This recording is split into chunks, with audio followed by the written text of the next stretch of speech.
Welcome back to another episode of the Manna Daily Podcast. Finally, I have upgraded from just Heidi Love, and I have got a wonderful author in the Christian community, John Kirwin. Hey John, how are we guys. doing today? Awesome, man. Good to be with you, Brandon. Good to be here. When I first encountered you is on Drew Misson's podcast, the Christian Conspiracy Coalition, and I Yep. absolutely loved your input and intakes. And I was like, okay, Heidi, you know this guy. This is like so cool. She's like, this is the guy I was telling you about. He does the Mandela Bible effect. And I started watching a couple other videos here and there. So I know I have a rough grasp of a little bit of your background, just watching a couple interviews. And I was over here like, I really want to talk to this guy because you're right up my alley with your hmm digging into Christians and conspiracies.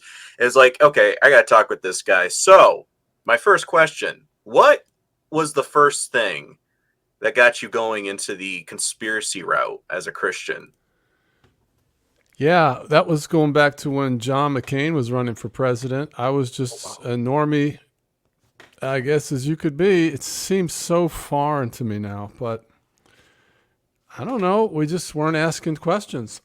Mm-hmm. Um, and I was a day trader at that time, and I came across the fact that the Federal Reserve was not federal, and that I don't know. It's just when God sprinkles pixie dust on you, and I asked, well, if that's not true, what else isn't true? And now I know that that marks the entry point out of the matrix. When you Mm-hmm. begin to question officialdom, that is when the spell breaks, because somehow the central planners have gotten us to shut our brains off, so we will not question officialdom. It's very bizarre how they've done that.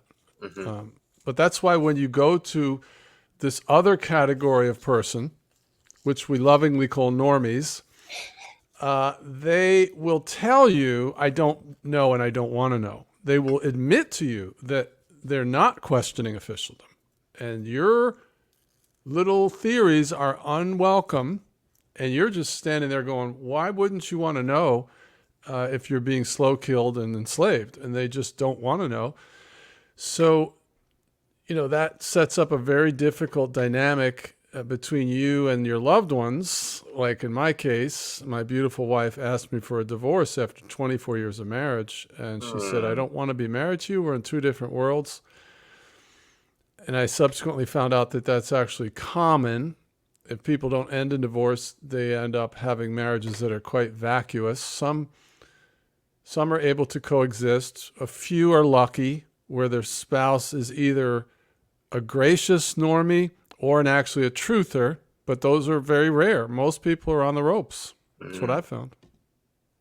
It's Wow, that's horrible. rough. And I think that's something that I was noticing, especially in 2020 for myself. I was like, if we serve a God whose son conquered death, why are we all wearing this emblem of fear on our face? And it really made me start going, I need to sit back and start reflecting because I know a lot already, but it is over Yeah. here like we're not talking about it. And I feel like if I do mention anything, they don't really care. So I think my next question would have to be, how did you persevere and just say, you know what, I guess I'll just put it on a back burner. I know some stuff, but I'm not going to say anything just to keep everything copacetic. What was your breaking point saying I can't be silent? It's a great question. So, yeah, for about the last 2 years I was in the house, I didn't say anything. I was what I call happy dad. And I just talked about hair, nails, fun, seasons in the sun, play dates, landscaping. You know what it's like if you Yeah. found out that the world is run by Luciferian blood drinking pedivores. China flips your world upside down. You Yes. find out the Earth Yes. is flat with a dome over it. They're Hmm. spraying chemtrails on you. NASA's lying. Who knows what's happening at the South Pole? You're just like, I started telling my wife, honey, I got off the bus. I can't do life like we've been doing it. I can't clap for NASA like a trained SEAL. But their response is so relational ending. Like one of my children told me, if you talk about crazy things, I can't have a relationship with you. So what that was just a narrative my wife gave her, but Hmm. what that is a relationship ending statement, because what I then did was I went back and I created a list. It's in my first book called the Conspiracy Theorist Survival Guide. Yep. It lists all of the things that I know, if they knew what I believed, they would consider them crazy. So, because what happens is they tell you, I don't want you to talk about your crazy things, but they never tell you what those crazy things are. So now you're put into this position where you have to basically slink around begging for crumbs of respect. You have to be silent. You have to pretend you're deceived like they are for the rest of your life by being silent. So you're put into a timeout, and it's their worldview is what rules, and yours is kooky, and you're an embarrassment, and shut up or else. And if you try to reason with them, it only makes it worse. So I backed out for 2 years. I complied, but it didn't work. Okay, and then what happened with me is if it was just flat earth or whatever, I would have walked away. In fact, I did. I canceled my YouTube channel twice to try to save my marriage. However, because I'm coming from a ministry background and I'm a Bible believer and I love the Lord, and one of the things in this journey is the Mandela effect, which also includes the Bible supernaturally changing, and I'm talking big time. That was more destiny than I could walk away from, no matter what human need was involved. So I said, I'll not talk to you or the kids, but I'm going to go over here and make videos, and that was not acceptable. And I was basically given an ultimatum, and I said, I wouldn't do that to you. So I'm sorry, I can't, I'm going to go crusade for God over here on my personal time. But that was a no. And that ended my relationship with my wife after 24 years of marriage. Sorry to hear that. But it's like, I think this is kind of what the Bible's inferring when it says that do not be unequally yoked. I'm speaking from my perspective. I was like, hey, I'm not smart enough to be stupid. When it comes to the dating scene, I'm like, I can tolerate, sure, but I'm like, when we want to talk serious stuff, how come we can't go serious? Like, it has to be all fun and games. And I'm like, and that's not the Christian walk at all. They're pick up your cross. That's not something to sit on a lounge chair. Wow, that's rough. So I guess putting everything on the line, do you see any connotation?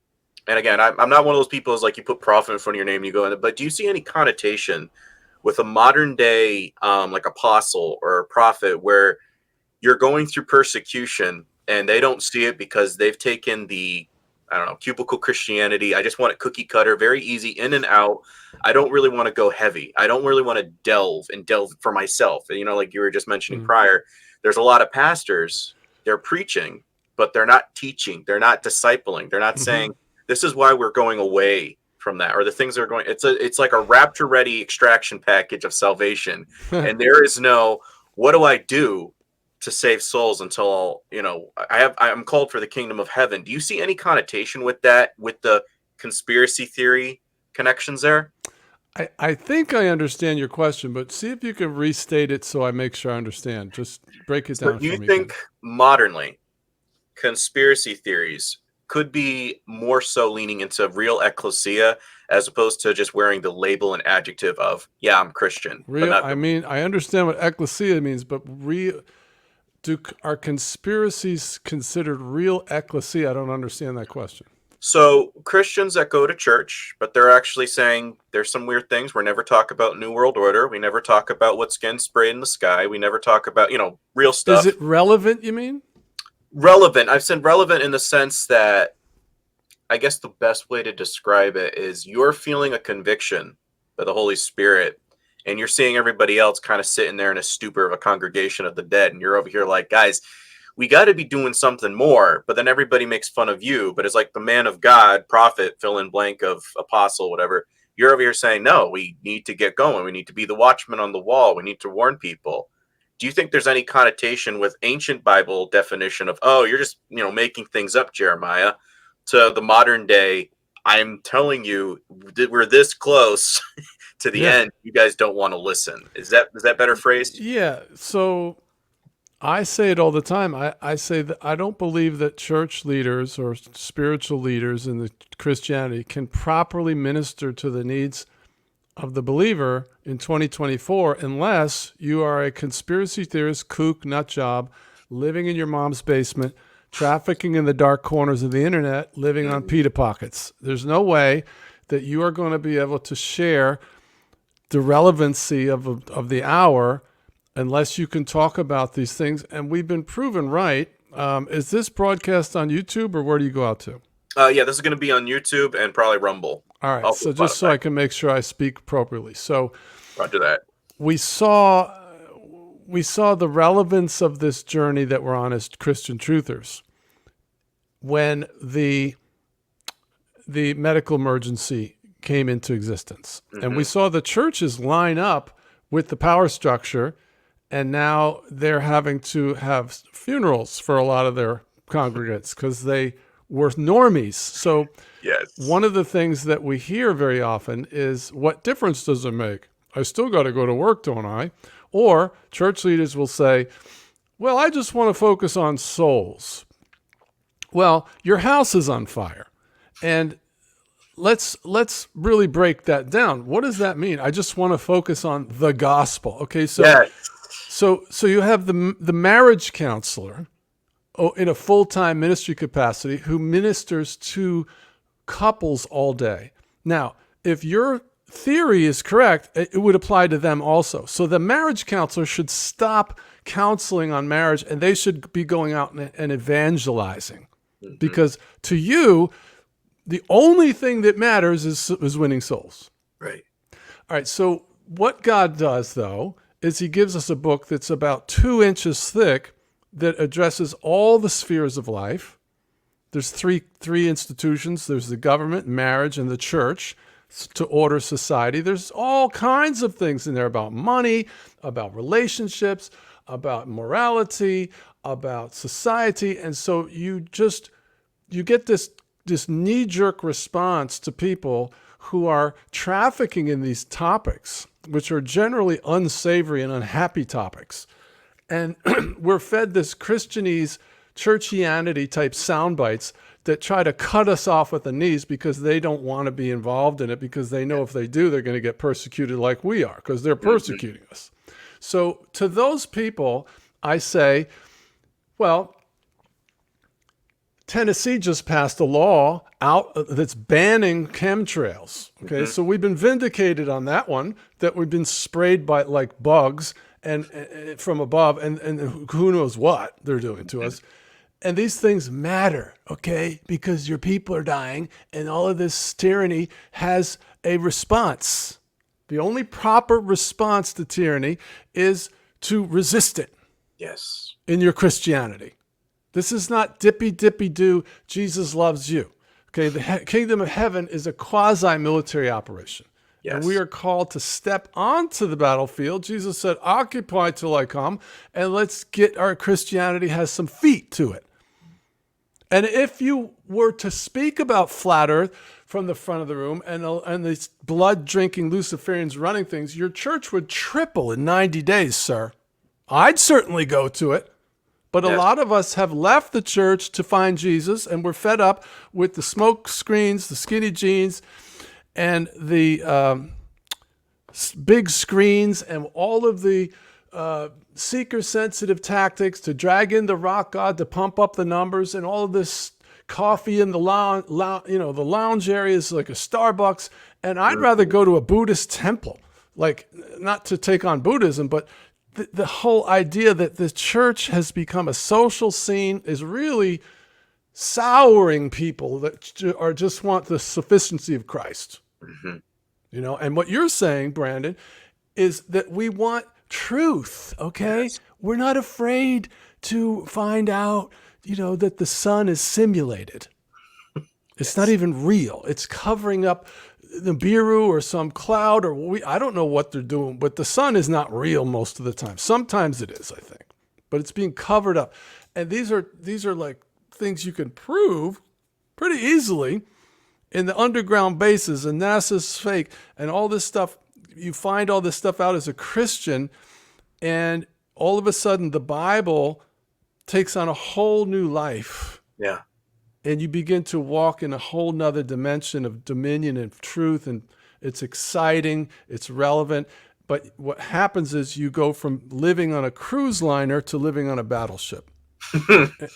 And if your family doesn't go with you, it's hell on earth. Yes. It's hell Yes. on earth. Well put. Well put. And I think that's yeah, I like that. I think some folks they don't want to pick up the cross. They want the pastor or the preacher to do it. Are you familiar with any of Frank Viola's works? I remember the name, but I don't think I've looked at his stuff lately. He really did something with Pagan Christianity. That was one of the books I had. Like, I was taking a hiatus from humanity right before COVID. Right when I went back to the world, I was like, "What's going on? I'm now on fire for God." I went through all this praying and reading, and I was like, "I'm ready to go back in the world." And everybody's like, "Ah." And I was reading that particular book, and there was a sentence in there, and he was like, "If you ever feel like you're going to church, you're getting all dressed up, and you're kind of having questions as to why we do the things that we do in church, but you don't really feel like you're actually doing anything for God, this might be you." And I was like, "That's me." And I read the rest of that thing, and it really got me thinking. I'm like, we have put so much on the emphasis on our denominational adjectives, on our, getting dressed up, getting all the rules of the Constitution of the church, and we're not actually doing anything in the world. And it's like, most of the time when Christ made a cameo in a temple, he caused a problem. Yes. Why aren't we causing more problems encountering? And I just did a show with Josh Monday, but is explaining, do you know the significance when that veil ripped in two? You're now indwelled with the holy presence of the God's Spirit. The Word was made flesh. So now this is within all the saints, your body's a temple. Would you say that some Christians who profess that they know Christ, but they're not really living the life, that they would be an equivalent of a sleeping bridesmaid and they might not get into heaven? Where's your thought on that? It's hard to paint who's saved and who's not with a broad brush, but Right. I would say James, the book of James was questioned whether it should have been included in the canon, because he says, "I'll show you my faith by my works." So no question that Charles Wesley was, I think it was Charles Wesley. No, it was the other guy, the Methodist. Who was the Methodist guy? Methodist. Who started the Methodist Church? George Whitefield? No. If maybe if you could look that up, because whoever that guy, he had these holiness groups, and his doctrine was, if you are saved, you will walk in holiness, or you're not saved. Okay, so I came out of Dave Wilkerson's church, and he was a holiness preacher. Wesley, yeah, you're right, John Wesley. It was John Wesley, right? So, I do believe that you are our salvation is not unconditional. So you come to Christ for free. Everybody knows Ephesians 2:8. We are saved by grace through faith, and not of works. It is the gift of God, lest any man should boast. So you don't get in. It's the thief on the cross proved that you don't have to do anything to get in. Right. But what the distinction I make is that the small and the wide gate and the narrow way. So the gate is the free salvation, but the way is the walk that you have to carry the water all the way to the end. So if the thief on the cross got off the cross and he lived for another 20 years, he would have been on the way, and you can get off the way. Mm-hmm. You can walk away from God. I've met people that have done it. It's not easy, but it can be done. So in our Christianity, though, it's clear from Scripture and also from a lot of testimonies I've seen of people that have died and gone to heaven and come back, or have had visions. The number one question that God asks them is, "What did you do with your life?" God expects a dividend out of us. Yes. No question. So, yeah. This whole truther thing has got legs, and it's a lot of it is tyranny, and I get it. I mean, if you're like Richard Wurmbrand's one of my heroes, he was thrown in prison for 13 years. You're in prison. You can't fight the tyranny. But if you're on the outside, depending on the situation, it is our duty as Christians to be salt and to bring truth. And that's why the whole power structure is going after Christianity and making Mhm. hate speech laws where they'll be able to ban our religion, which is what's happening now. Because we're the biggest threat. Well, yeah, and that's what I was trying to tell folks, because I'm getting everybody asking me, well, where do I move to? Where do I do that? I'm like, if revelation's happening, just start living. Like, cause the problem, be the lighthouse, and so people don't crash in the rocks. Because you're pointing to the solution, you're holding up the word. You're supposed to be that representation until he returns. Um, I guess my next thing is, because I get this question a lot, and personally for myself, I don't argue heavy semantics. I don't really like arguing big theology things. What I'm trying to do is, guys, I'm showing you some heavy stuff that's in the Bible, symbolisms, metaphors, as you've heard some of my stuff. And I said, what I'm trying to do is just implement the basics of what I do understand and what I can comprehend. But what version of the Bible would you actually recommend as somebody who has dug into all of the changes and little, like, oh, it's just so little, we don't really need to worry about that. But then you're like, in context, it does kind of matter big time. Like Ephesians, was it 6:12, where they talks about the governs, and King James removed that out. Are you familiar with that particular passage? Are you talking about just the corruption of translations, or are you talking about the Mandela effect, changing the Bible? There is a difference then.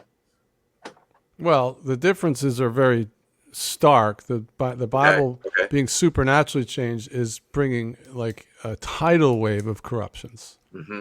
The other ones were insignificant compared to that. So my answer to that would be there really isn't a Bible translation anymore that is not filled with landmines, and you're perilous in a perilous situation if you don't realize that the Bible's supernaturally changing. Right. Right. Super So perilous.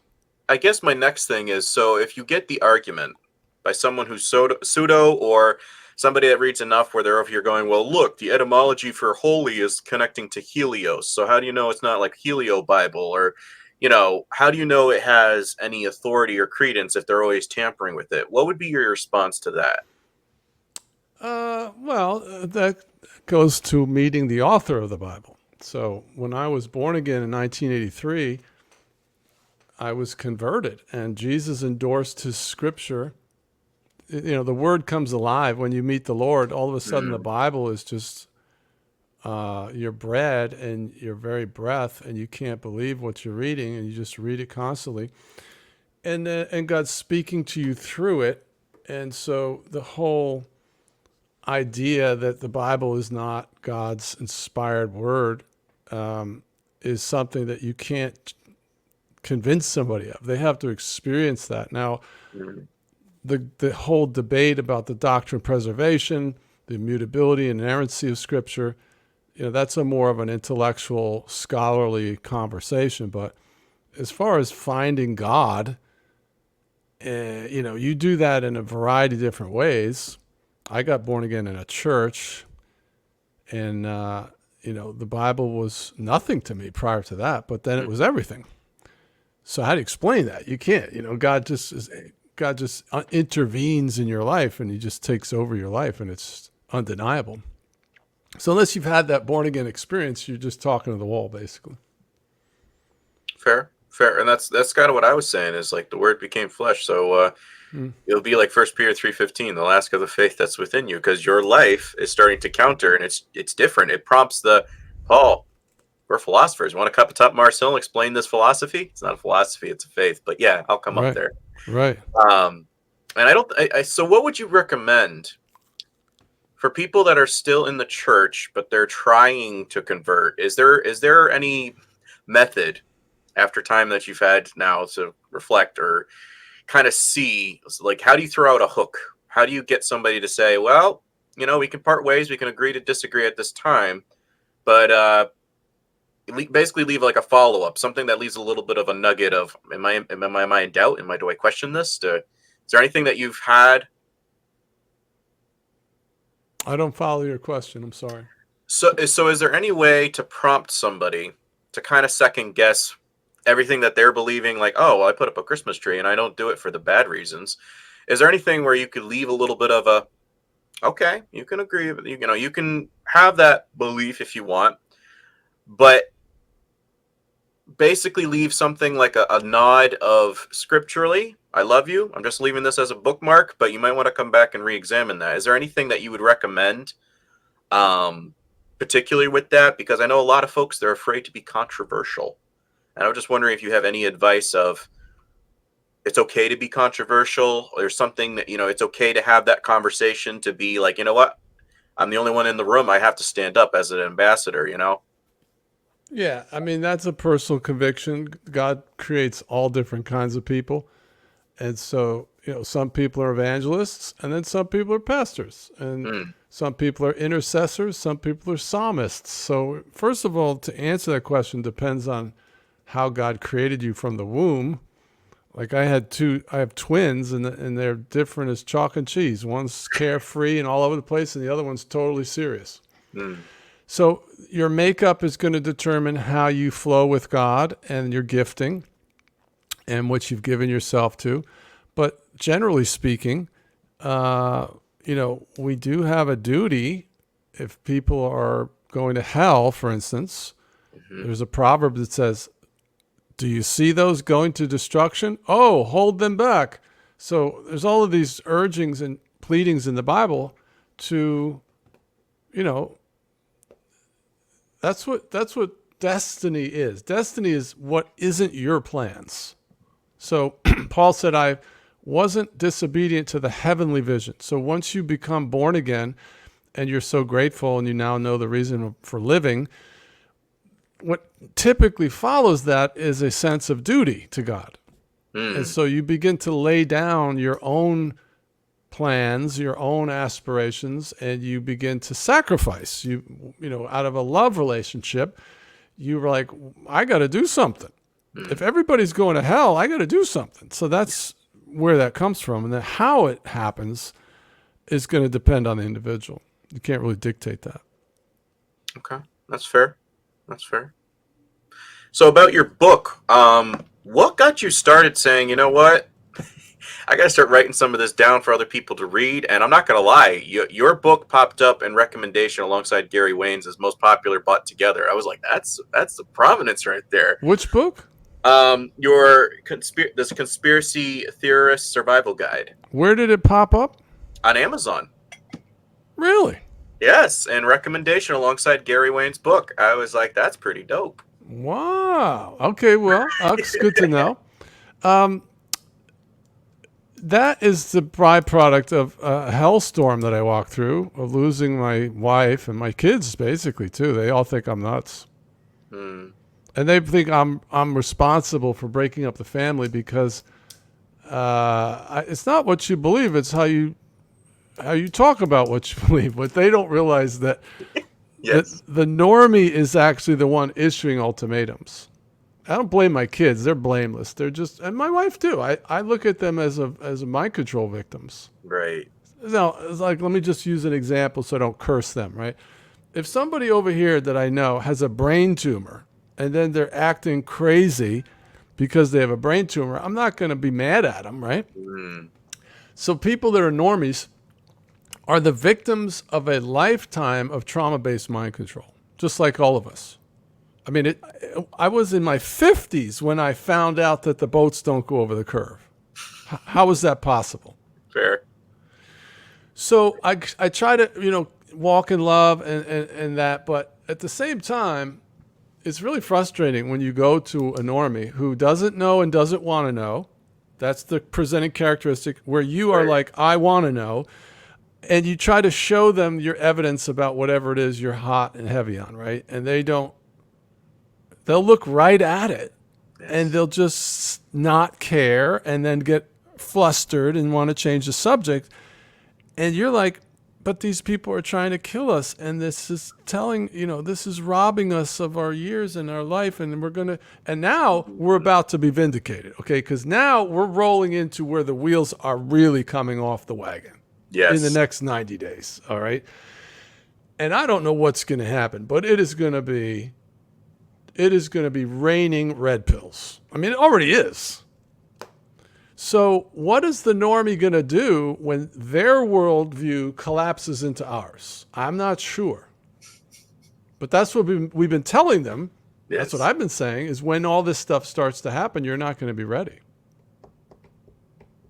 I think they're going to be in for a really rude awakening. And I said to folks, I said, anything after 2020, they're either going to get further and further asleep, or it's literally going to start jolting like something's not right. So this is like, yeah, this is what we've been telling you. And there's some folks, like you've been saying, I'm like, do you notice the statistics of people who have myocarditis and incidences with their hearts in the last couple years? Like, it's gone up 13 with, like, you know, either family relations within the church or, oh, this person had a stroke. And I was like, you guys don't see anything of how weird the statistics are starting to rise with this. And I think there's only maybe 3 people at my church that I was like, I think you're the only ones that there might be a little shimmer. But for the rest, I'm like, I don't think you guys are going to be ready. No. And I think, like I said, do you think anything that the rapture has lulled a lot of people into a false sense of security, that I don't need to really worry about the book of Revelation because I get pulled out before things get really bad? Do you think that has a little bit of a relevance, that it's lulled? My research indicates that it's not any one thing. It's a combination of things. Okay. So it's subliminal advertising. It's chemicals in the food and the air. Yes. It is trauma-based mind control that comes through all the different media that we're exposed to. And so what we are watching, for some, will be what Jesus said will be the last days, will be like the days of Noah. They'll be eating and drinking and giving in marriage right up until the time the flood came. Yes. So there'll be a lot of people that no matter what happens, they will continue to carry the water for officialdom. And they'll go right down to destruction, dumb until death, and not stop believing in officialdom. And you're just like, okay. And then there's the rest of us who realize that, you know, I have to abandon all of my happy life plans. Yes. Because if we don't get into this, we're not going to have a happy life. Right. That's essentially the source of the chasm, is that the truther adopts a big urgency. They have an urgency like, you know, this is life-threatening, and we can't do nothing. All right, so then the normie looks at you like you're obsessed, and that's what they'll tell you. You're obsessed. You're living in fear. But what you're supposed to be obsessed if you're in a burning building. That's the correct response, right? Correct, yeah. So we're right, they're wrong. We're not deceived. They're deceived. Okay, for those of you listening, you are the one that's correct. They're deceived. But you are treated like the one that's deceived, always. And they're like the person on the playground that has the big bully behind them, okay? They have Psychology Today, and the whole data sphere has all their guns pointed at you. And science. Yeah. And you're just little old you at the family gathering trying to bring up NASA or whatever. And it's just very intimidating. I was at my buddy's the other day, and his wife was going like, so you're telling me this conspiracy's been going on for like almost 2,000 years? I'm like, a little bit longer, but yeah, pretty much. Yeah. But and it's strange because you're trying to break down something where you're over here like, so you believe at least in the giants, right? And I'm trying to explain the fallen angels and thing. And some of it is like really hard for them to grasp because especially some of them with like a Catholic background, because I'm like, you never pick up the book, so how are you supposed to understand anything I'm referencing? Or like, can I make that make clarity and make sense to you? And I was telling somebody the other day, I said, for me, it's really weird because I didn't go to seminary, but I have such a zeal and I'm connecting dots for some folks. I said, is this what it's talking about in Joel and in Amos in the last days? And I'm over here going, because I don't connect with any of my peers. I lose more and more friends every other day. And I'm like, guys, this doesn't make any sense logically, why I would want to cut myself off from everybody. Mm-hmm. But I still want to connect because there's something eternal inside me that's burning where I'm over here like, guys, I don't wish ill upon you. But yet they're all talking, you know, and I'm sure you're more than familiar with that. What is your suggestion for breaching the dome Earth topic with some folks that are a little bit more resilient and not wanting to buy into it? I'm gonna try to bring down the Helio cabal with Helios and do an episode trying to break down like Yes. this is connecting into Baal. So if you understand this, now you understand the terms. So with etymology, try to bring a little bit of that in there. What's your suggestion with breaching that topic to those who are going? So you believe we are on a square map and we're just gonna bounce around in the middle of nowhere? Well, broaching the subject means you introduce it, and that's different than responding to it. So I do cover that. My book is available for free, by the way, on my website, wakeuporelse.com. And both of my books are available for free download. There you go. Yeah, that very one's well on worth it, Amazon. folks. Help You can support get them. that one on Amazon. The other one will be up on Amazon in about a week. So Awesome. the other book is called The Mandela Effect, Supernatural Bible Changes, and the Doctrine of the Preservation of Scripture. It's a 400-page thesis on the Bible is supernaturally changing. I'm sorry. Anyway, in the first book, what I do is I talk about how to broach the topic. But once you're into it, the one piece of advice I would give people is avoid what I call, what about this? Okay, because what happens with flat earth or most topics is once you get into it and you present some evidence, your evidence is very compelling. Okay. And they don't have an answer for it. So what they do is they jump off of that and they go to, well, what about this? And you never get any resolution. So with flat earth, my mantra is, if the earth is round, why is it flat? That's how I start. If the earth is round, why is it flat? Well, what do you mean? Well, according to NASA's own math, it's 2 inches per mile squared. So if you have 1 mile, according to NASA and the 4 earth curvature calculators that are on the internet. Okay, so they all agree. The math is correct. So if you go to 2 miles, you should have 4 inches of curvature. And then 3 miles is 8. And then 16, 32, 64. So it's 2 inches per mile squared. Okay? You with me so far? And they're like, yeah. All right, so you can do this anywhere in the world. You can go find, like at the beach, and you look down the beach, and there's a hotel there. So then you go on Google Maps, and you measure it, and it's 50 miles. Then you go back out on the beach, and you get your binoculars, and you look, and you can pretty much see the bottom of the hotel. Okay, now there should be 1,600 feet of curvature between you and that hotel if the earth is round. Yet you can basically see the whole thing, and you can look up how tall the hotel's 800 feet, let's say. It should be totally obscured behind 1,600 feet of curvature. So how is that possible? Now, the only answer that they have is atmospheric lensing or atmospheric looming.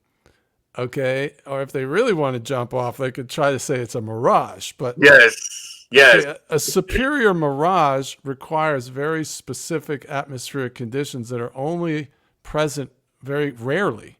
And secondly, a superior mirage projects the image upside down 90% of the time. So it's not that. And you can't see around corners. Okay, all of recorded history tells you that you can't see around corners. So stop it. Okay, that's ridiculous. The whole image of the hotel is not being projected around 1,600 feet of curvature because of the moisture in the air. Right?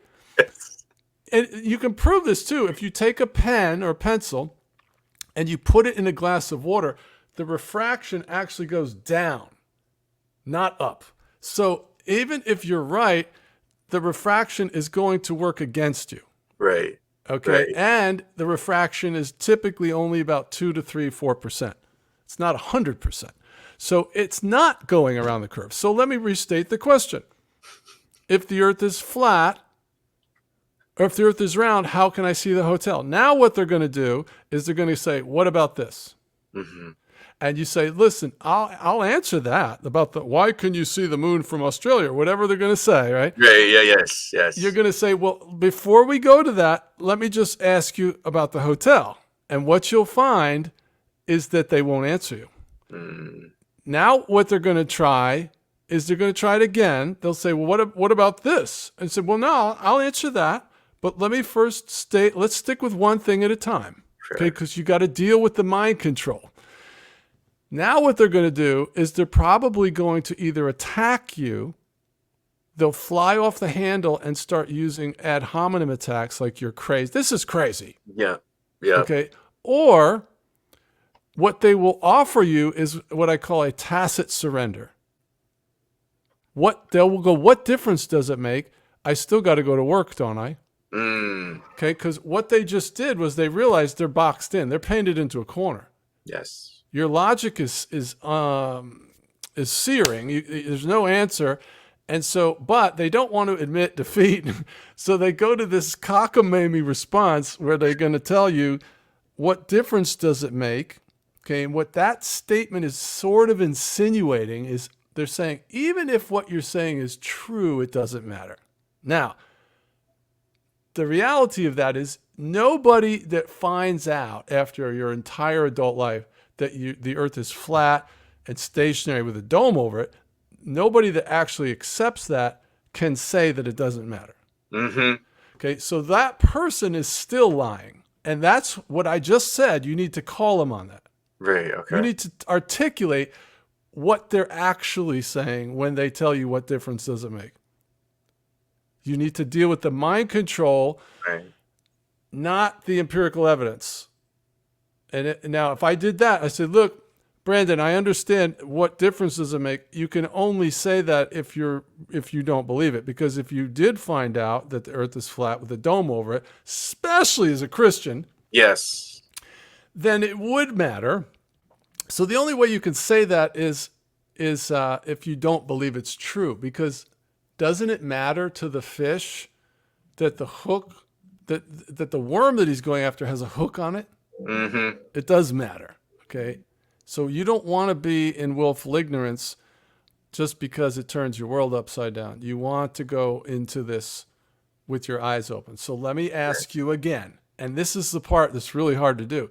You have to stay on this topic until they either say, you're right, I don't have an answer, or shut up, go away, and they blow up and leave, or something. But you Either way it resonates. refuse to acquiesce. You will not answer another question. I've Right. done that 100 times.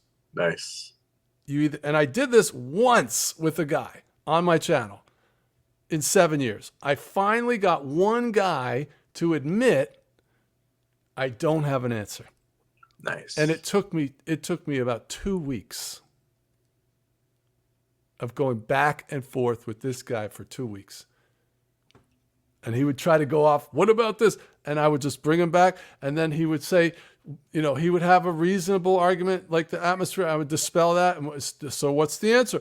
And then he'd think about it. He'd come back. And after 2 weeks, and I had a whole thing with this guy, balloons. And I was like, thank you. You've restored my faith in humanity. You were actually honest. I love it. It's unbelievable. No, that's fair. And again, the whole analogy you just gave me was merely thinking of Christ, but I'm like, you just showed me how to do discipleship of, let me ask a question with a question. When you're able to answer me that, well, then have it, then we'll come to his resolve. And they're like, darn it, he's got us in a corner. If we say this, we're going to get thank you. That was good. That was good. So from a satanic perspective, Satan trying to create the world in his image, or in this ball-like sphere, what is the significance of this lie? And does that play anything in the last days? Personally, I know there's already the Project Blue Beam and whatnot, and then the return of the Anunnaki, probably Euphrates River and all that.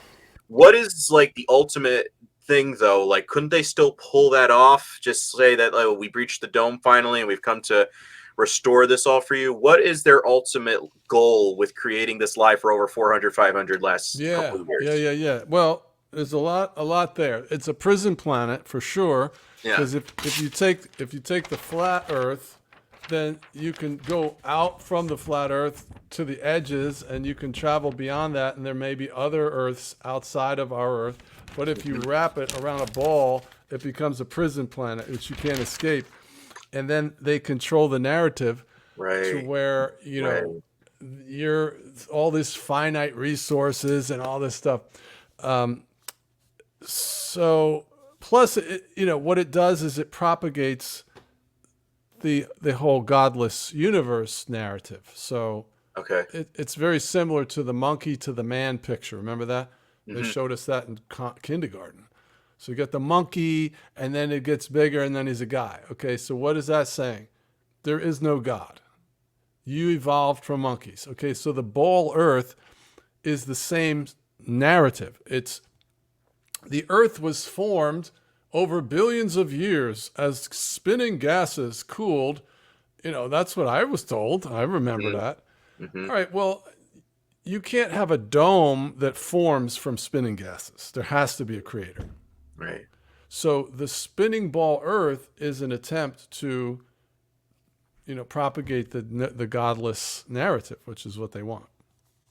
Gotcha. Well, I think it was my Sunday school teacher. He brought this up that was very interesting. This is before, again, I've never been like a diehard centrist on anything. I'm just like, you know what? If you got a case, let me at least hear it out. Because, science, meh, it was never my best. I mean, I always got hundreds, but I never understood really anything that I was learning.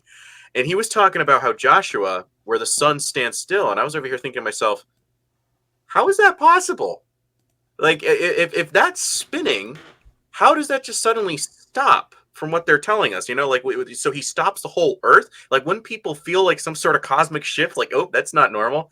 No, because suddenly you're just going, oh, it stops for like the rest of the day so they can finish what they were doing and then continues it. And that really was making me go like, that only makes sense with this particular model. You're saying pause, and it's recorded. I think it was over in China. They were saying on a particular year and date that this was pausing. It really made me start thinking like, this is something worth looking into. So what was the other thing I wanted to ask with that? Oh yeah, I'm hearing a lot of other preachers when they're trying to explain the thing in Job, where it's talking about like this glass thing between heaven and stuff like that, and they're trying to say, well, maybe this is somewhere out in space, and then the glass circles heaven and stuff like that. Why is it's so hard for folks to kind of understand the concept is that it's like a 3-tier level? I'm actually wearing a flat earth shirt right now. Oh yeah, cool. Yeah. Why is it so hard for folks to kind of understand as like he reigns above us, and it's like, where do you think the inspiration for a crystal ball came from? Right. Ale bile. Why do you think that's hard theology wise? As you've been to seminary, you said you come from a preaching background.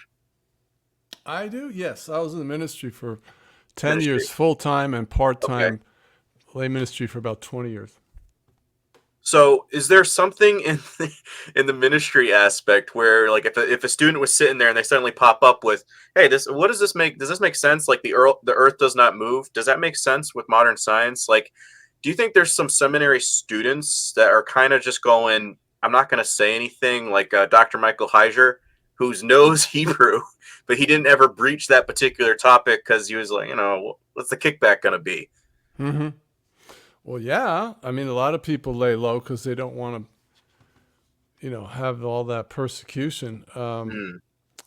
But Psalms 19:4 talks about the sun rises at one end of the heavens and follows its course to the other end.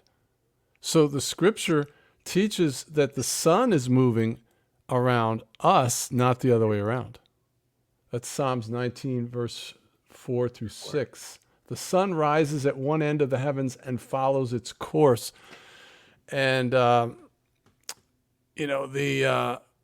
mindset that we have is very difficult to get rid of once you've had it. So it's easier to deceive someone than to convince them they've been deceived. So when you start coming with these really big lies, like NASA is lying to all of humanity, the ISS guys are on wires, the moon landing was fake. I mean, that just really hurts people's brains, and they just would rather, like Cypher in the Matrix when he met with Agent Smith, Yes. He's like, look, I don't care. This steak tastes real to me. Just put me back. Mm-hmm. That's most people. But you remember the other scene when they're in the ship and they're eating that oatmeal gruel and they're all complaining. They're like, "This sucks, man. Life sucks." But if you're a truther, are you going to go back? You're going to turn in your truther badge and go back to the... No. You No. can't go back. It's too hard. It's too hard to go back once you've like woken up or just suddenly you're like, I'm not tolerating it. I can't live the lie and be fake. And that's the irony, is that I told folks that when I was growing up, I used to have this very off the wall, always joking, hiding under a mask. Now I'm serious, and everyone says you're a narcissist, you're this, and I'm over here like, no, I'm just adamantly passionate and enthusiastic that the Bible's alive. I truly believe what's here, and I want to live it, and I want to share this with somebody. And that's the craziest thing is I don't think a lot of people are getting it, and I'm beginning to understand why Christ was speaking in parables, because some folks, they literally need it cut down and very much dumbed down to the point is like, can you understand this? Like I'm talking to a child. Yeah. So do you think there's when it comes to like religion and defending always the denominations, I like calling it demon eye nations. Yeah. Do you think there's something with you have to always defend your group or your religious sect that also has a contributing factor with all of this? Well, you use the term I, so you're asking me if I need to defend my sect, or are you asking me if I think others should defend their sect? No, like if I agree with that particular alignment, suddenly I'm like, well, pastor doesn't say that, or the constitution of our church, or the precepts of what the foundation of our denomination says doesn't believe that. So I'm not gonna. Do you think there's anything with that? Like I like calling modern denominations to be like modern Pharisees, Sadducees, the bumblebees. Now we got the Lutherans, the Catholics, and all the like. There's so much confusion. And as opposed to people saying, I'm going to stand up and defend myself as per individual, let my actions speak for themselves, so no man has anything evil to say of thee, to the point where it's actually become, I'm defending the institution. Yeah. Like a Catholic Church. Well, you're telling me you support the St. Bartholomew's Day Massacre. You're telling me you support the Inquisition for 400 years of the Crusades. And then suddenly they get all defensive. And I'm like, I'm not challenging you. That's not your identity. It shouldn't be. I'm asking you as an individual, is this what you support? Well, it's the one true fill in blank. Sure. No, I'm dealing with that right now. And with my book, because my book is called The Mandela Effect, Supernatural Bible Changes, and the Doctrine of the Preservation of Scripture. Now, I've been in the ministry for 4 decades, and I didn't really know what the doctrine of preservation was. So I would assume that most people have never really looked into it like I hadn't. And this, of course, if I'm trying to tell the world that the Bible's supernaturally changing, I'm not winning any popularity contests, right? And so what we're told is the Bible can't change. All right, well, where that certainty comes from, when somebody says that, that certainty that they have that the Bible can't change comes from what's called the doctrine of preservation. Now, they don't really know that because they've been told this from the front of the room 1,000 different ways their whole life. Well, what I did was I went and I started finding sermons and anything I could find on the doctrine of preservation. And I quickly saw that the proponents of this were relying on a daisy chain of very complex arguments to make their case.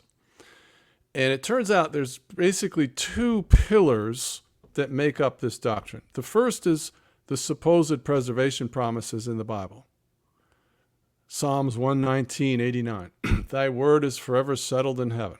All right. And then, you have the other, there's like 7 to 10 main promises. But there's this other part of it, and this is an answer to your question about, the fact that there's worldwide, there's about 45,000 different Christian denominations. Yeah, I saw that the other day.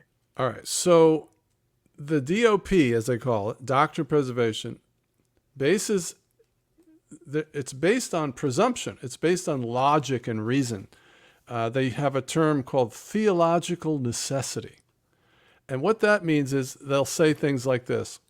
Well, God inspired the word, of course he's not going to inspire it and not preserve it. Or God went to all this trouble to give us the word, of course he's going to preserve it. Well, that's a guess. That is a galactic assumption. It is not doctrine, but it is taught like doctrine. I mean, there are libraries of tomes and writings and books with hundreds of different analogies and rationales to support this theory, okay? Mm-hmm. This theory that it only makes sense that if God went through all this trouble to give us his word, that he would preserve it. Well, that's fine if you want to believe that, but that is not a doctrine. It's being taught as a doctrine. It's exactly what Jesus talked about in Mark 7, I think it is, where he said to the Pharisees, you make the word of God of none effect, teaching as tradition, teaching as doctrine the traditions of men. So they're nullifying the power of God. So what does that mean?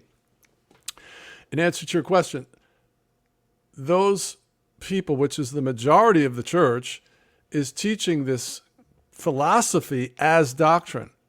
But then God is coming in behind them and he's overriding their doctrine by allowing the devil to change the Bible according to a variety of scriptures which prophesy this event. Daniel 7:25, Amos 8:11, 2 Thessalonians 2, Revelation 22, Revelation 13, to name a few. It was foretold. It's being done with God's permission by the devil. And therefore, the doctrine of preservation is wrong, because if it was true, God wouldn't be doing that. But he is doing it. And my 400-page book proves it. So go get it and find out for yourself. It's free. Nice. It's on wakeuporelse.com. You can download it for free. Nice. And then, this is an example of how people are teaching what their denomination has told them to teach for the last bunch of generations instead of what the doctrine is. And what's so ironic is that these are the same people that want to bash us over the head with the idea of making the scripture the final foundation of our faith, which is unscriptural. Jesus said, neither is there any other foundation which can be laid but that which is Jesus Christ. Yes. So the scripture is not the final foundation. According to the scripture, it's Jesus. I understand what they mean. They're trying to suggest solo scriptura, where we don't allow philosophy to creep in, and hodgepodge Christianity, where you take a little bit of the secret, you take the New Age teaching, and no. Right. The Bible is our final authority. I get it. However, your doctrine is wrong, and God's proving it's wrong, and you can't let go of that because you have this dogma, this tradition, which you're holding over the authority of the scripture yourself. It's really incredible, the journey I'm on. And I do these live streams. We got one tonight. Every Thursday and Saturday at 7 p.m. now, me and another guy, on my YouTube channel, Wake Up or Else, we do a live call-in show for the unconvinced. And we just started. We've done 2. We haven't gotten anybody to call in yet. And we cover, all kinds of stuff in the meantime. But we're out here now, and I'm inviting the intelligentsia of the body of Christ. I'm talking the PhDs, the Bible school theologian, professors, the pastors, authors, and I'm recording a video now. It'll be about 2 hours, and it's 14 questions. I want you to answer these questions. There's millions of us now, and they're just blowing us off like we're deceived boobs, Well, that has something a little bit to do with the Socratic Method, right? Where it's over here going, listen, I know you have a belief in what you believe in. What I want to break down is I'm going to ask you some questions. Can you defend it? And a lot of people couldn't do that. And I think that's why one of my favorite questions is why? Why do you believe that? Why this? Why that? And that's why they executed him, because he says you're starting to make the young men start to think. We don't want that. Yeah, right. And I'm like, that's what we should. Again, that doesn't mean I'm going and I believe everything Socrates taught. I'm just saying the method, though, of examine if you are in the faith, as Paul did, right? I think that's something where it gives a little credence. Is like, guys, even if it was somebody else within the body of Christ, asking you, can you redefine this? Can we debate this? And if they run away constantly, I kind of have to wonder, why are you so afraid? No Is it question. control? Is it? I'm seeing that a lot, man. I mean, Yes. people don't have any answers to our questions, so the only thing, Uh-oh. it's You glitched up for just a second. oh yeah, I'm sorry. I heard All the right, only so, thing, and then it broke off. okay, so I'm just trying to pull up some biblical paradoxes here. This is just so mind blowing. So, because they know there's meat on the bones of our argument, they have to just try to go for the jugular and just try to discredit us like we are charlatans. Yeah. So basically, at this point, God spoke to me very clearly to do this, and He told me, don't take a bag or anything. So my book is for free. My YouTube channel is not monetized, so I'm not doing it for views, and I don't sell anything to my viewers. Okay, and so, I'm not a charlatan, right? I'm not a grifter. I'm not taking advantage of anybody. And what I'm going to do is, because for 7 years, the church leaders have obfuscated, ignored, and stonewalled, and we believe a lot of them may have gotten a memo, because we know there have been whistleblowers that have told us, these two guys went to a Baptist missionary conference with 120 churches, just the pastors. And at one point, all of them were called into this other room where there was no stenographer. And they told them straight up, the Bible's supernaturally changing. We don't want you to tell anybody. Oh, yeah. And then these two youth group pastors, they were like, bag this. So they went up to the front and were like, you can't do that. I mean, if this is true, we got to tell everybody. And this is what the guy said to us. He said, they told me it would not be in your best interest to say anything. And he said, I was afraid for my life and my family's life. And he said, I'm not coming on your channel, but I'll tell you, but that's it. Don't mention my name.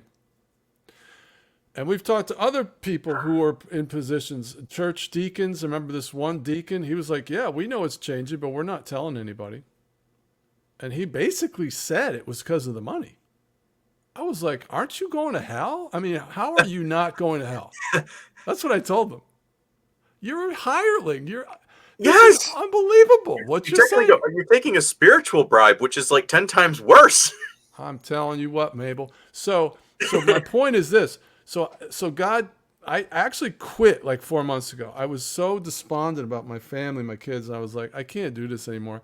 So I took a day and I just went to Panera Bread. I came back. I was going to record a goodbye video. And I said, let me just pray one more time. So I took this Bible and I went over to the couch. Let me just get this Bible. This is cool. Sure, hold on a second. So I just grabbed this Bible here. I don't usually use this one. And it turns out it's my mother's Bible. And so I go like this. I said, God, do you want me to be faithful to this Bible change thing? Because I'd really rather go get rich. Now, I don't recommend being led by God this way, but God knew that I didn't have 2 weeks of fasting and prayer in me. So this was a rescue mission. Right.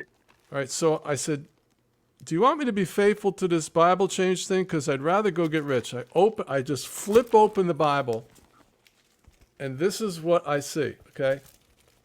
There's one passage is highlighted here. Okay, let me show you. It's one passage is highlighted on that page. Yeah. And then one passage is highlighted on the opposite page. No other passages are highlighted anywhere in this entire Proverbs book, just the two passages. The first one that my eyes fell on says, a faithful man will abound with blessing, but he who hastens to be rich will not go unpunished. Now that was enough, but then I looked across and the other one is highlighted. I said, I should read this one too. This one says, every word of God is pure. He is a shield to those who put their trust in him.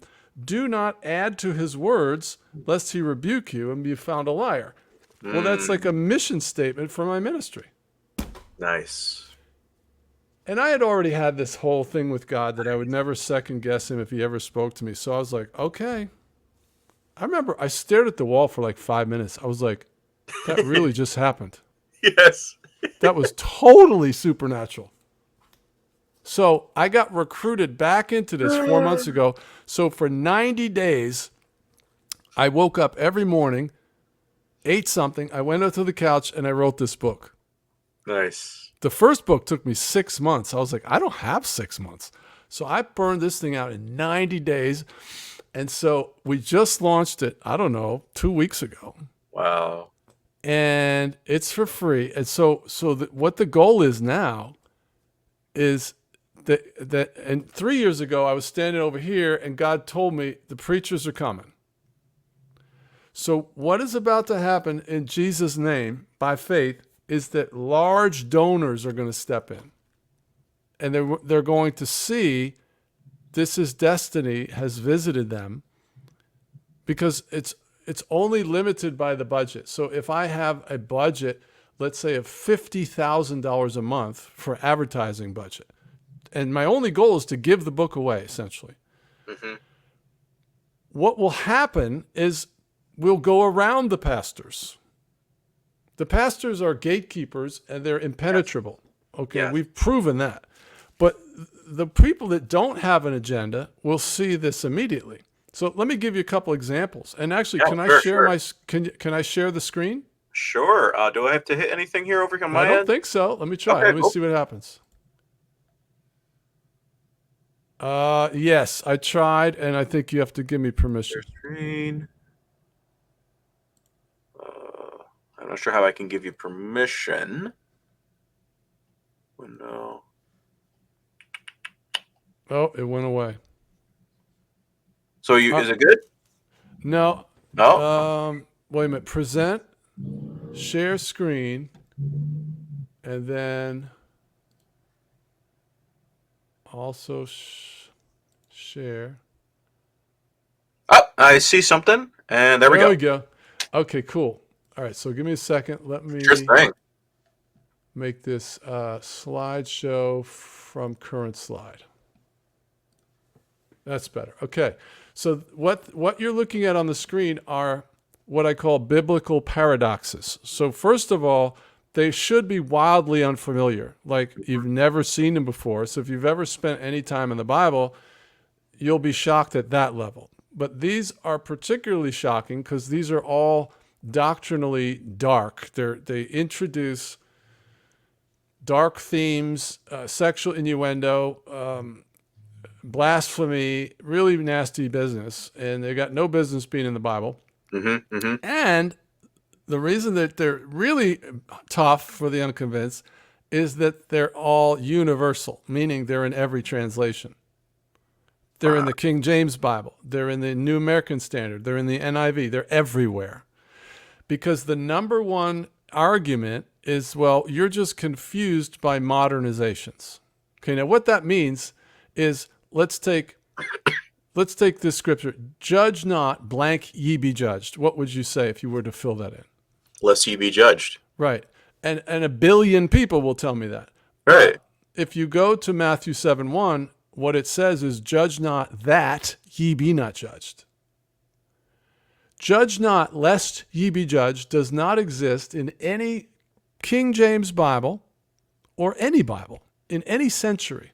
You can't find it. So what that means is it's not caused by a modernization. Because in order for it to be a modernization, it would be, let's use judge not lest ye be judged. That means it would be judge not. Well, this argument states that what's coming out of our mouth is the wrong scripture. Okay, so in this example, judge not that ye be not judged would be in the original, and then later on, judge not lest you be judged would be put into other versions of the King James, modernized, okay? The problem with that is that it isn't. It's the same in all the versions. Wow. And so all of these that I'm about to give you are in every version of the King James. That's the 1611, all 5 revisions, and the 1769 Oxford. Every single King James that you can find on any shelf, in any bookstore, in any form, in any century, all the commentaries are all the same. So Wow. it is not caused by a modernization, period. You can't find the other version that you think is out there. Right. Nor is it caused by version confusion. Well, you just got that version. It's not. No, it's in every version. See, in order for the version confusion argument to have any relevance, you would have to be able to go out and find some version of 2 Kings 18:27 that doesn't talk about people drinking their own piss and eating their own dung. 2 Kings 18:27 says, "But Rabshakeh said unto them, Hath master sent me to the master and to thee? Speak the words, hath he not sent me to the men who sit upon the wall, that they may eat their own dung and drink their own piss?" And notice the second sentence at the end has a question mark, and then the next word is not capitalized. So the Bible is now filled with punctuation and grammatical errors as well. Which they were very thorough at that. Sorry. Of course. So Luke 19:27, but this is Jesus, "But those mine enemies which would not that I should reign over them, bring hither and slay them before me." So I call this Jihad Jesus. And it's in most translations. So it's not a translation confusion, and it is not a modernization. If you say it is, you're a liar. You're a liar, and you need to repent, because I have dedicated my life to this, and what I can tell you, and it's documented in my 400-page book, that it is not a modernization. And I have to speak like this because the mind is going to resist this so vehemently that no matter how I say it or how many times I say it, the people will refuse to believe it, and they will still tell me it's a modernization. No, it is not. Do you understand? All right, Isaiah 8:3 is mind-boggling. "Hey, Pastor, is it your understanding that Isaiah ever knocked up a prophetess?" Well, no. Well, have you looked at Isaiah 8 recently? "Then I made love to the prophetess, and she conceived and gave birth to a son. And the Lord said to me, Name him Marhar Shalhal Hashbaz." Oh, yeah. And I got 22 of these bad boys. You ready? Now, I went to church on Sunday, as I go to different churches every Sunday to try to talk to the pastor. Right. I just did a video on the last one. It's called, "I Went to Church and the Pastor Attacked Me." Okay, so this guy is talking from the front of the room, and out of his mouth comes the words, "the death angel." Now, you cannot find any reference to the death angel in the King James Bible or any Bible. It doesn't exist. So how did this pastor have that in his long-term memory? Because what it says in Exodus 12:23 now is, "For the Lord will pass through and smite the Egyptians." It's not the death angel anymore. Or you have Mark 8:23, where Jesus is now spitting in people's faces to heal them. Leviticus 4:32, you now have God telling the people to sacrifice female sheep, which creates all kinds of problems if it's a type and shadow of Christ who's a man. Right, yeah. Also, in Leviticus 1 and Exodus, it tells them to sacrifice a male sheep. So you have, God is now mixed up. He's telling them in Leviticus 1 to sacrifice male sheep, and in Leviticus 4 to sacrifice female sheep. And there's other problems with that too. If you listen to the video I'm about to release. All right, 2 Corinthians 11:8. Paul is robbing churches. He says, "I robbed other churches, taking wages of them." So I go in the pastor, and he's like, "Well, it doesn't really mean that. You have to look at the original." So you go to the original, and the original means he robbed the churches. Isaiah 16:16 has men sucking the breast of kings. "Thou shalt also suck the milk of the Gentiles, and shall suck the breast of kings." Well, kings can't breastfeed you. It's outrageous. Hey, Pastor, in your understanding of angels, are angels ever presented as female? No, John, they're always male. Well, Zechariah 5:9 tells us, then lifted up mine eyes and looked, and behold, there came out two women, and the wind was in their wings, for they had the wings of a stork, and they lifted up the ephah between the earth and the heaven. Well, it doesn't say they're angels. Okay, but any flying women? Any flying women in the Bible? No. Psalms 137:9. Happy shall he be that taketh and dasheth thy little ones against the stones. So you've got the direction from God to take babies by the ankles and smash them against rocks. Luke 18:15, Jesus is touching babies instead of blessing children. Ezekiel 23:20, then she lusted after her lovers, whose genitals were like those of donkeys, and those emissions was like that of horses. Now, what's incredible is I've started to share these with pastors while they're holding their King James Bible. And I'm telling them, these are in your Bible. And they started to call me a blasphemer. And I said, dude, it's in your Bible. Look it up. Get out. You're a blasphemer. I said, okay. All right, so divination is forbidden in Leviticus 19:26, but then Genesis 30:27. But Laban said to him, I've found favor with you. I've learned by divination that the Lord has blessed me because of you. False teachers are tolerated in 2 Corinthians 11:4. And then you've got streaking in Mark 14:51. You got a guy running around naked, and Peter is running around naked in John 21:7. All right, so now there's really one of the ways that the changes happen also is that things that were in there get repeated. Now, instead of one reference, now there's 10. So one of those is cannibalism. Could I just pause one quick? Yeah. Didn't Mark, when he was there, they grabbed him by his his loincloth or something like that, and I'm not trying to justify it. I'm just saying that's the only one that was kind of like, huh?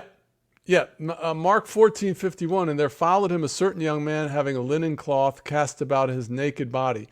And the young men laid hold on him, and he left the linen cloth and fled from them naked. Yeah. So you might have a memory of that, and that might not be a Bible change. But what happens with these is some are more vivid than others. Yeah. And some are more discreet. They're more shocking and more doctrinally difficult to accept. Okay. So it isn't we try to be objective as we can, and we rely on consensus a lot. So for instance, if you ask virtually anybody, hey, who laid down with the lamb? What would you say? It was the lion laid down with the lamb. Right. That's 100% of everybody in the world. Like, it's 1 billion people, or more than 1 billion people will tell you that. Right. And they'll all misremember it.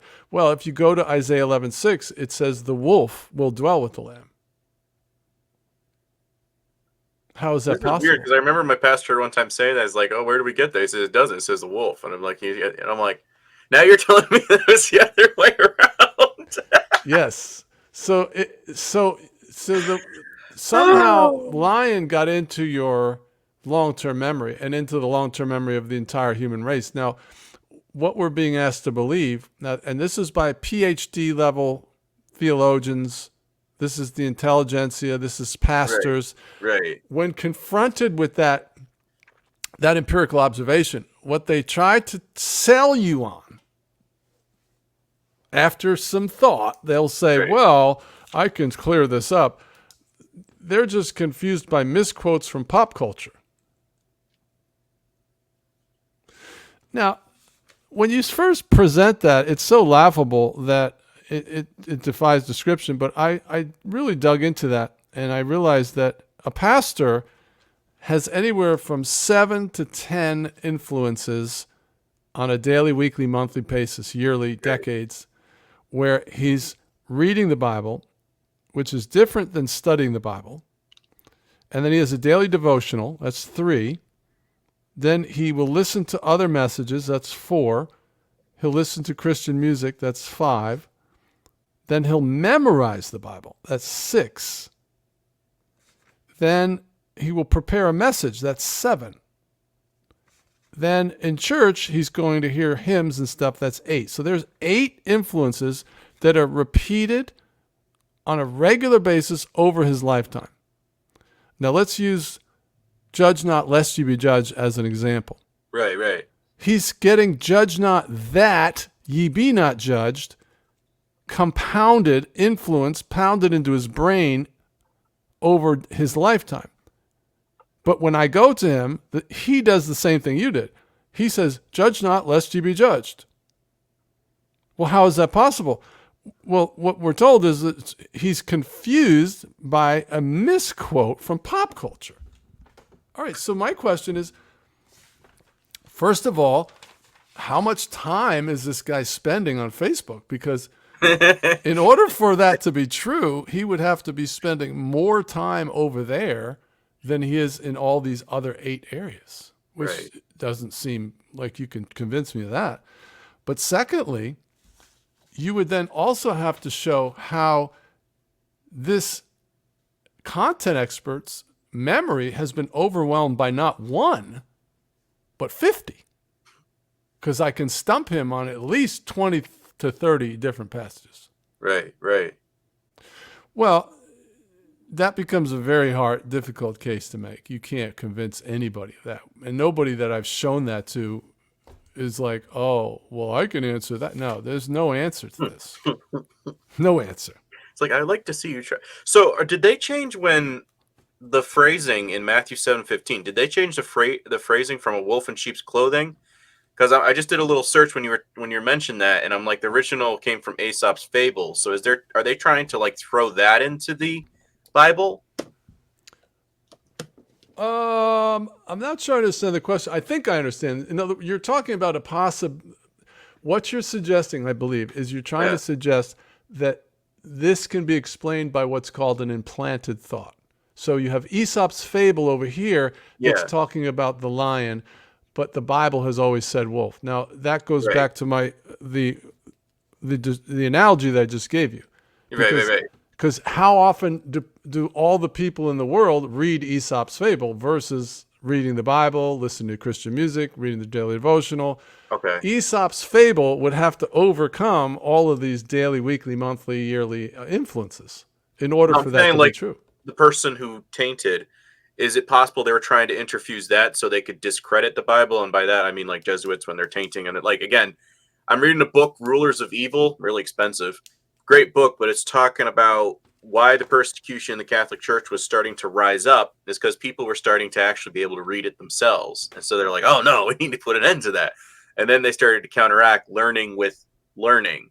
And this is when they started messing around. Right. That's where I'm coming from. Yeah. Now this argument is what I call an overcomplication argument. Okay. So in other words, let's say that a guy is weird. He doesn't read the Bible, but he memorizes 5 scriptures every day in his whole life. And that's all he knows. So it doesn't have anything to do with the underlying meaning, what the original language means, or some obscure narrative. All it is how reliable human memory is. Okay. How vivid a memory is. And so all of that, like for instance, if you went to your aging parent and they didn't recognize you, what conclusion would you draw? Parkinson's, Alzheimer's. Okay, now why wouldn't you suggest that they were just misremembering? Because I'm your flesh, like you should know me. Okay, so what you just admitted to is that in your opinion, the human memory is so reliable when it comes to when it comes to vivid memories, right? That the only explanation that a parent wouldn't recognize their own child is that their brain function is broken. Okay, they must have a disease. Why? Because your opinion of the human memory is so high. Yeah. All right? So, when a person says, I remember judge not lest you be judged, and I mean, I'm absolutely certain. Okay, there's a certainty is a human emotion that we have that drives behavior. All right, now that memory had to get there somehow. Right. And what I'm saying is Aesop's fable or some misquote from pop culture is not enough influence to overcome all of these other influences of devout Christians. It's impossible. So they had to have been exposed to it in another way. And the way that we're saying has happened is that the Bible predicted this in Daniel 7:25. Yes. It says that he will seek to change times and laws. Now, the word time there is actually time. It's not calendars. It's chronos. It's epochs. It is time itself. Space-time, okay? And laws is actually translated the law of God in Ezra 7, so it's a very fair interpretation to interpret Daniel 7:25 that the devil will be able to change space-time and the Bible, which is exactly what Enoch said in Enoch chapter 80. He said, in those days, all things on the earth will alter and will be out of their time. Boom! Enoch nailed it to the bone, baby. Yeah, he did. And you have other passages like Amos 8:11, where God said, I'm going to send a famine, not a famine of bread, but a famine of the word, and men will seek the word and will not be able to find it. Now, I don't care if you think Amos 8:11 prophecy already happened. It's irrelevant, because what Amos 8 is a precedent. So God removed his word as a judgment, then he'll do it again. Now, Amos 8 is a future prophecy, but that's irrelevant. It's certainly a precedent.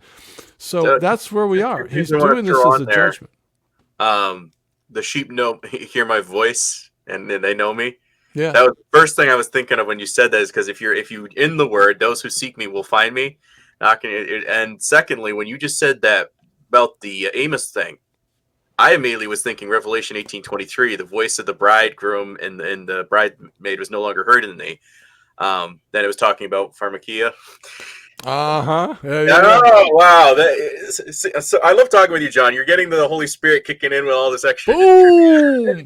All right, let me give it. These are unbelievable. All right, so yeah, please. I remember this one passage because I was in the Word for 10 years. It's about 3 or 4 hours a day for 10 years. I lived in the back. I lived in the Mark Hellinger Theater. I was in full-time ministry. I was in my 20s, and subsequent to that, so I've been in the Word for decades. All right, so I remember there was some passages or a passage where there was a judgment of God, and that people were eating their own children or something. Okay, but there wasn't 9 references to this. And listen to this one. This is 2 Kings 6:28. Give up your son so we may eat him today, and tomorrow we'll eat my son. So we cooked my son and ate him. The next day I said to her, give up your son so we will eat him. So now you got 9 of these where people are eating everybody, and it gets really weird because Ezekiel 5, therefore in your midst, fathers will eat their children and children will eat their fathers. I mean, how can the children eat the fathers if the fathers already ate you, right? That's crazy.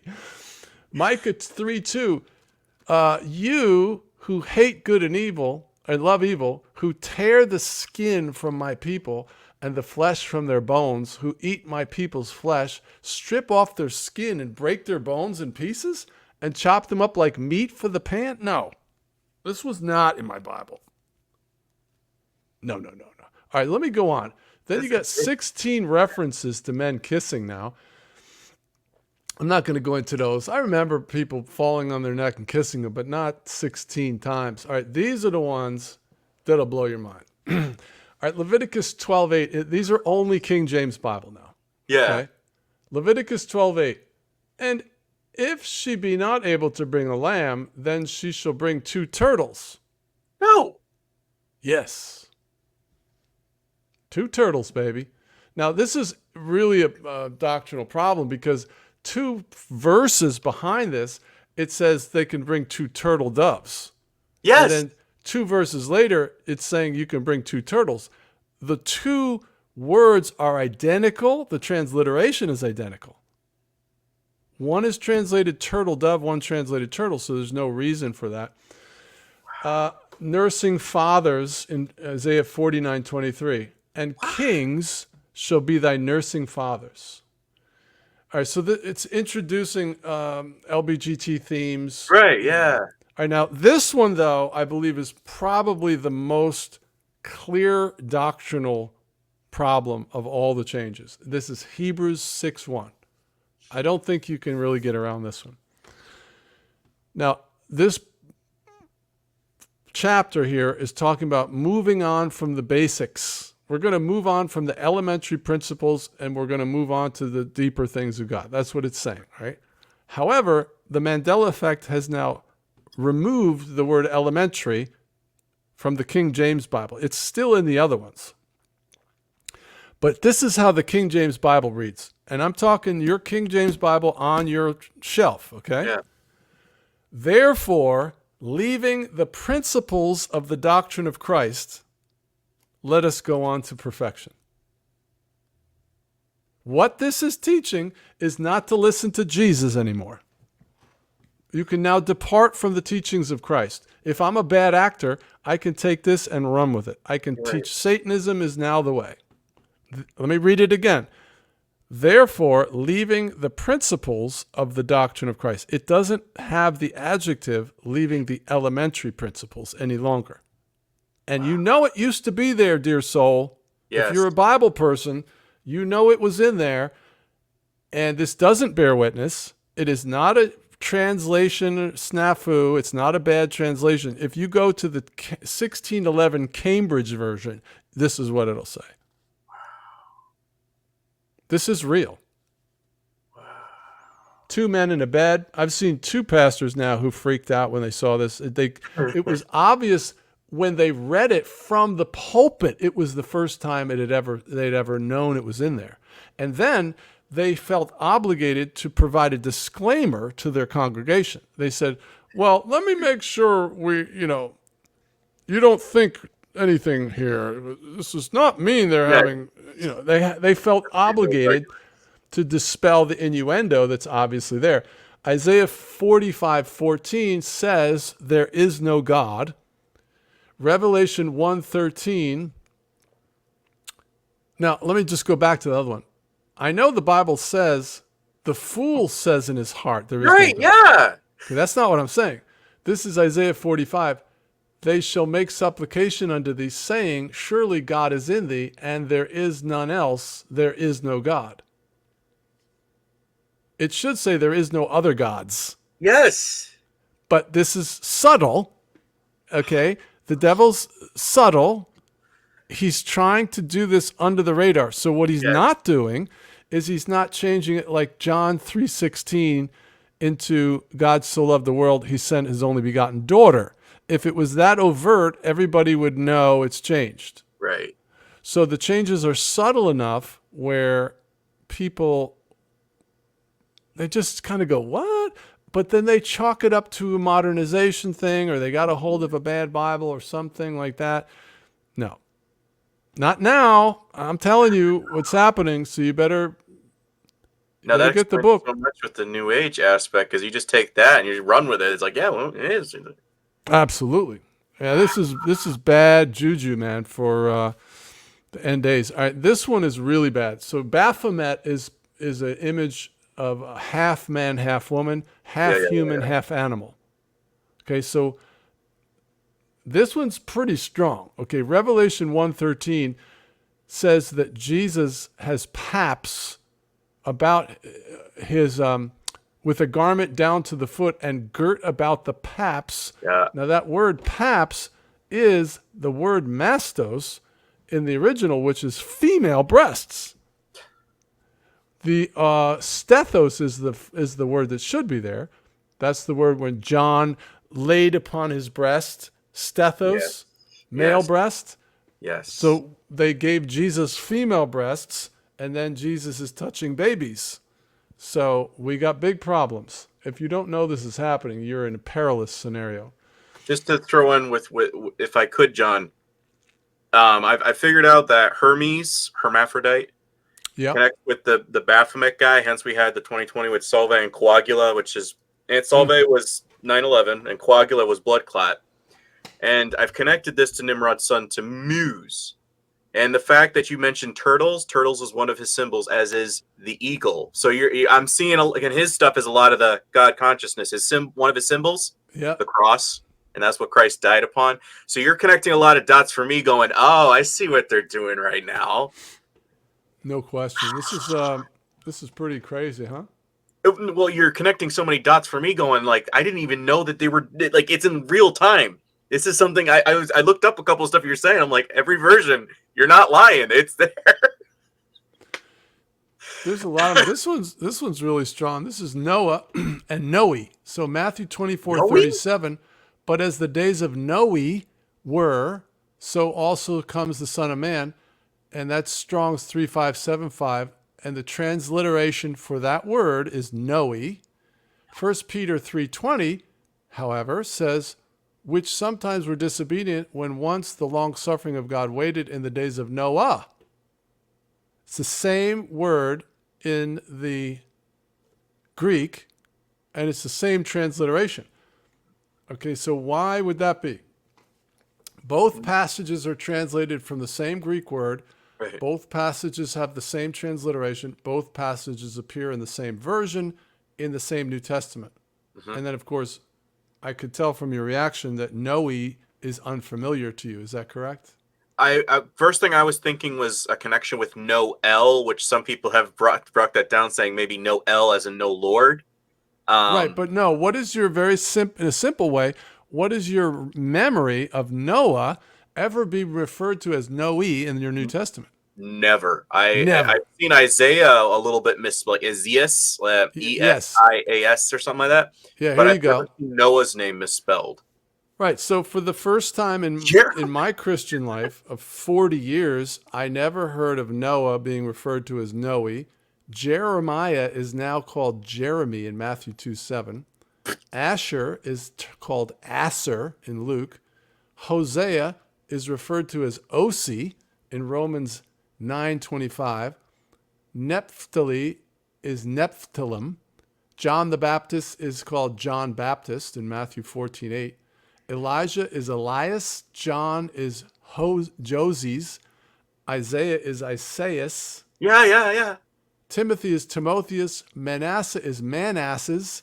Ephraim is Joseph. Zebulun is Zebulon. And my favorite, Boaz, is called Booz in Matthew. Now, what we're told, like, the reason that we're given for this is we're told, oh, well, the ethnicity of the people that Matthew was talking to was different than the people that First Peter. Well, I looked into that. And first of all, there is no way to know that from the text. Right. So that's a guess. You're making that up. That's SMU, stuff made up. But secondly, the King James translators had 15 rules that they went by, and there wasn't one there about, translating it differently based on ethnicity. Mm-hmm. And the main argument is that the transliteration, I could clear this up. I could tell you why it says Noe. That's the transliteration.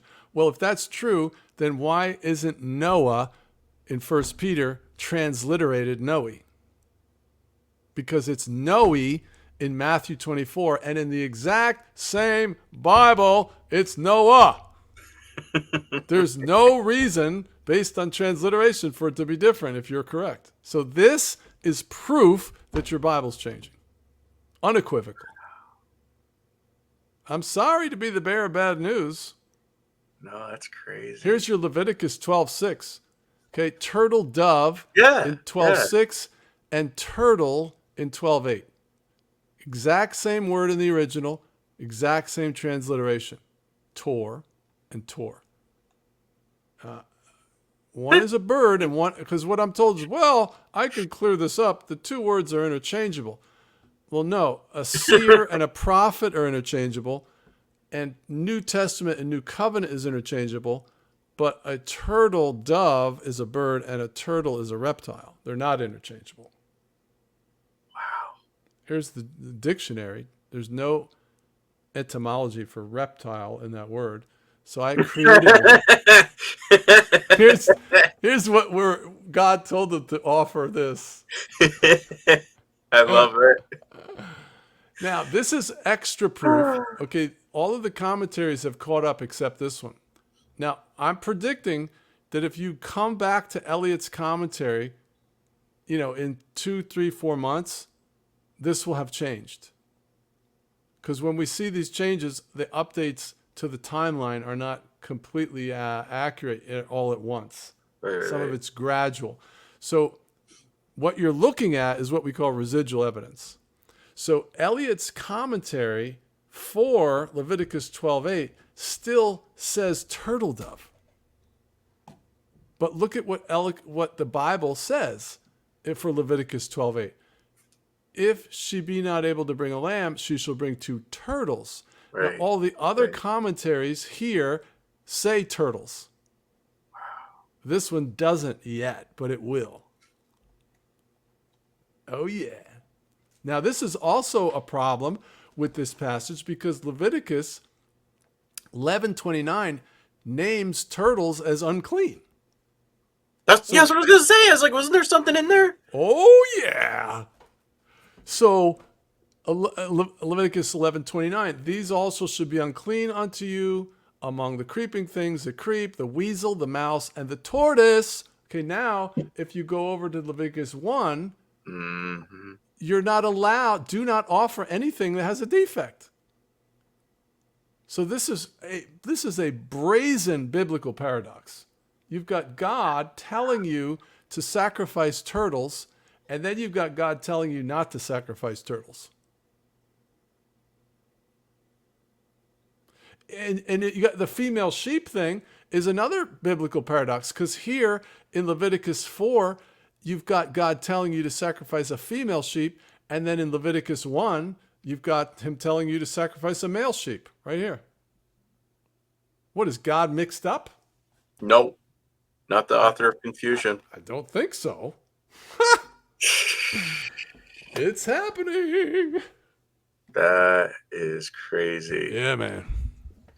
With the Revelation one, I was reading another book because I dig into the mythos, and that connects with Mithra. Somebody saying, well, he probably got it from this thing, yada, yada. I'm like, no, there's the doppelganger that everybody doesn't know, and this is what they're doing now. I'm understanding.